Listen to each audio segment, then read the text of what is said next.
OK. Dernier exercice que l'on fait, c'est ce qu'on appelle la marche du fermier. Alors, moi, je suis dans le sud ici, fait que j'ai pas de poids. Où est-ce que je suis, là? J'avais pas pensé à ça. Alors, ce que je vais prendre les outils du bar que j'ai, je vais prendre 2 chaises. Ce qui va être important pour toi quand tu vas faire la marche du fermier, c'est que tu vas prendre le même poids de chaque côté.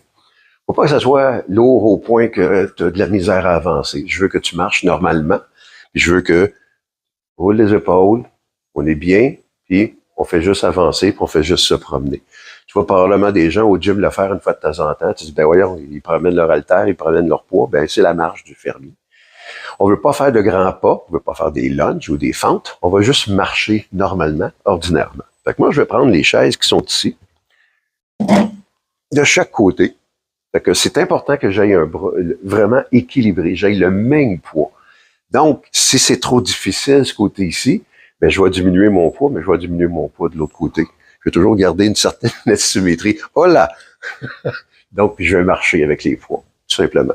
Fait que je marche pendant 20, 30 mètres, puis ensuite, je vais déposer, je vais faire une petite pause d'à peu près 30 secondes. Tu vois la vitesse à laquelle que je marche? Ben, c'est à peu près cette vitesse-là. Je ne veux pas aller plus loin, plus vite que ça. Mais pendant 20 à 30 mètres, c'est quoi? C'est 50, 60 pieds à peu près.